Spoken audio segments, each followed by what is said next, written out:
Hello and welcome to Light Body Radio. I am your host, Dr. Lara May. I am a clinical pharmacist, Reiki master, and intuitive integrative health coach. As a health coach, I provide a safe, supportive process for aligning your dreams with your intentions. I will guide you to take small right action toward reaching your goals every week. Let's turn your vision into your reality today.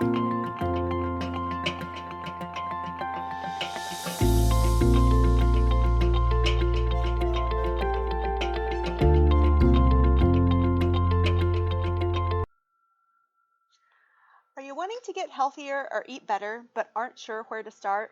There are so many trends and buzzwords floating around right now, it can be really easy to get confused and overwhelmed. I'm sure you've heard through the media and other various outlets about a style of eating called clean eating. But what is it really? Clean eating is eating whole foods that are natural, unprocessed, unrefined, and not preserved. The typical standard American diet is by no means clean. While big food companies have made clean eating quite the challenge, people are still trying various things to adapt to clean eating habits. Today, we're going to talk about several things that you can do to start a clean eating style of eating.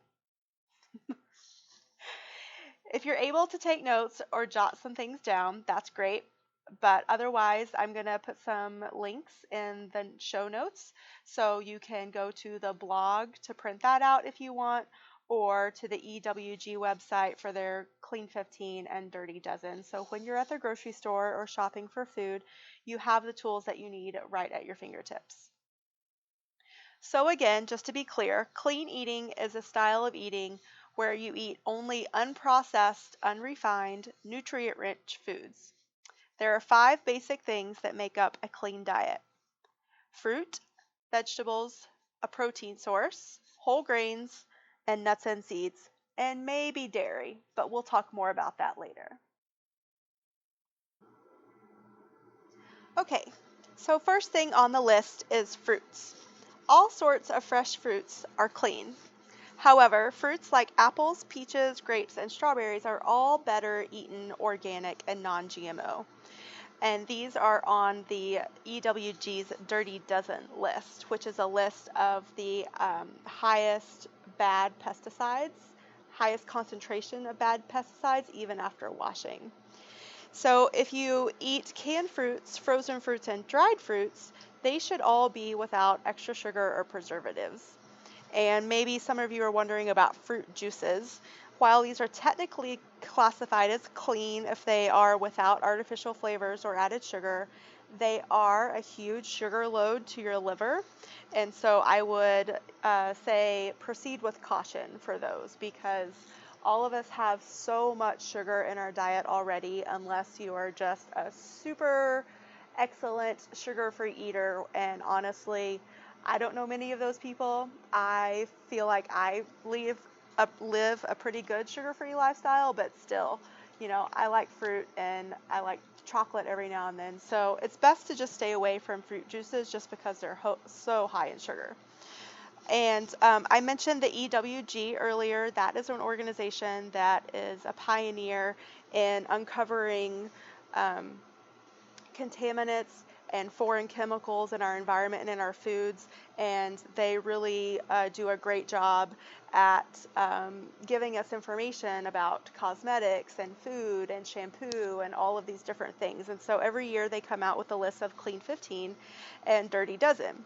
And the Clean 15 are the fruits and vegetables that have the least amount of residual pesticides after washing, and the Dirty Dozen is the list that has the most amount of residual pesticides after washing. So just really quickly, I will go through the Clean 15 so you know what the clean fruits and vegetables are that you can buy if you're trying to be thrifty and pinch pennies. You can, with good conscience, eat these, and they don't necessarily need to be organic or non-GMO. They are avocado, sweet corn, pineapple, cabbage, onions, sweet peas, papayas, asparagus, mango, eggplant, honeydew, kiwi, cantaloupe, cauliflower, and broccoli.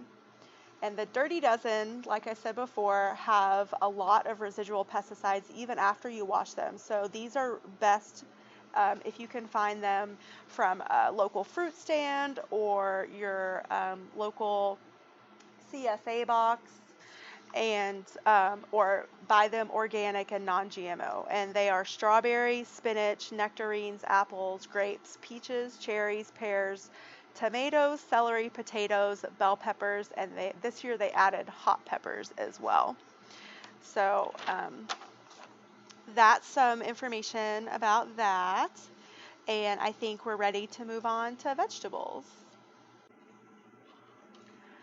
Number 2 on the list of clean eating aspects are vegetables, of course. And so, again, we want to try to get as many organic and non GMO varieties as possible. But vegetables are vital when you are into clean eating. They're going to make up the bulk of what you eat on a daily basis. They're great because they contain lots of vitamins, minerals, and fiber, and most of them are low in sugar. So you can munch away without guilt. And they're also great for staving off hunger attacks. They're great for snacks. Peppers, potatoes, and celery are all preferable in the organic form, again, because they're on the dirty dozen list. And if you're buying frozen or canned, that's cool, but they too are, because they're too healthy. But watch out for the salt and possible added sauces, because that's where you can get into trouble with the weird ingredients that food companies will put in and sometimes hide or, make in the big words that nobody really understands. Next, we have whole grains. When unprocessed, raw, organic, and non-GMO, these are considered clean. All whole grains, such as barley, oats, quinoa, brown rice, farro, and millet, are clean.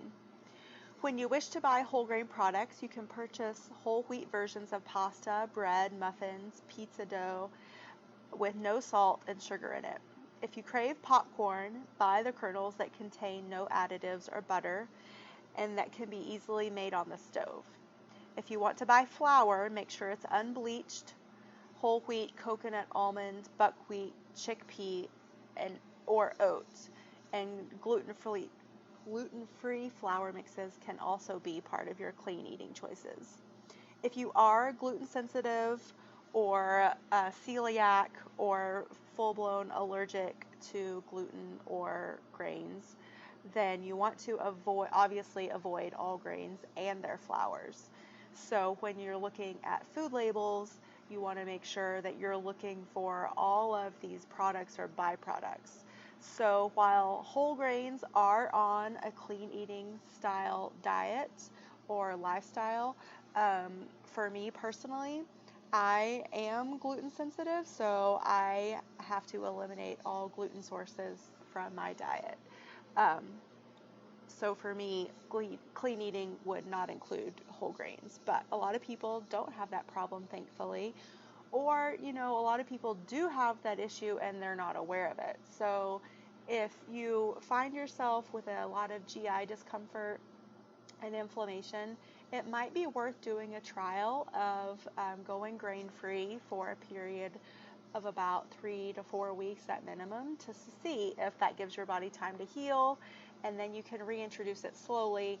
And if you re-exhibit any discomfort or any of your previous symptoms, then that confirms your sensitivity. And you can do that with anything that you feel like that might be an inflammatory stimulus to your system. You could always eliminate it for 3 to 4 weeks and then reintroduce it. So anyway, we're going to move on now to the fourth thing on the list, which is protein sources. And I might sound like a broken record, but again, these should be organic, grass-fed, pasture-raised, and non-GMO. When you're looking for proteins, get leaner meat for your meals, including chicken breasts, chicken thighs, and lean ground beef. In addition, again, say no to the processed foods such as salami, pepperoni, bologna, and hot dogs. They're high in sodium, high in preservatives. They have things in them that are proven carcinogens, meaning they do cause cancer. and they're just not the best choice in general. If you have access to game meat is amazing and actually anti-inflammatory form of red meat, whether it's venison, elk, bison, because of the lifestyle that they lead. They're not stressed, which is totally different to farm-raised animals, or factory farm raised animals. So again, anytime you can find something that's grass-fed, pasture-raised, whether it's raised on a farm that raises the animals that way, or if you are hunting and harvesting game meat that lives that way, those are actually going to be high in omega-3s, which will be anti-inflammatory to your system. So those are great choices for protein sources. Fish and shellfish can be another great choice in clean eating. Fish such as Pacific cod, wild salmon, and tilapia contain heart-healthy omega fats and can be better choices. And of course, eggs are super clean as well, as long as you're not sensitive or allergic to egg, obviously, and always make sure you eat the yolk. And at the risk of sounding redundant, always make sure you know where your food is coming from. So whether it's a fruit or a vegetable or a protein or a grain, how was it grown? How was it harvested? How was it processed? What was its life like before it got to you? All of those things are super important in determining how your body will assimilate the nutrients or not once it gets to your plate and then into your mouth and your tummy. Maple syrup can be a good choice if it's sourced correctly, and so obviously the purer the better. Again, raw, locally sourced, they all have great immune benefits, especially honey, because the bees are floating around and they're feeding off of the local flowers, and when you eat that, that can help give you immunity for allergies to your local flora and fauna. So these are all considered clean sources of sweeteners. So I hope you enjoyed this little snippet today about clean eating. The best way to eat clean is to buy food that does not require a food label. So real whole food does not need a food label. If it does have a food label, read it carefully and check for preservatives or anything that you can't pronounce. If there's anything on there that you can't pronounce or you're not sure what it is, don't get it. And again, be gentle and loving with yourself. You might not be able to get everything 100% clean 100% of the time, but you can certainly find most products in a cleaner form or a fresher form than, the preserved, salted, and sugared to the hilt normal crap that's in the middle of the grocery store. So stick to the outside aisle, stick to the produce. They say the best stuff for you in a grocery store is all on the outside.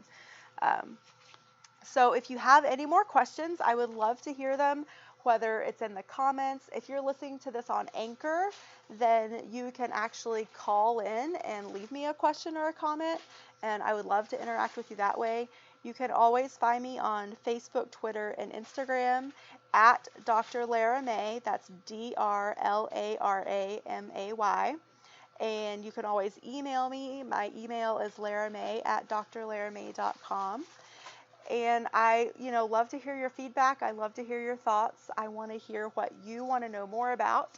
So I look forward to talking to you next week. And we're going to get into some fun stuff like meditation and energy healing.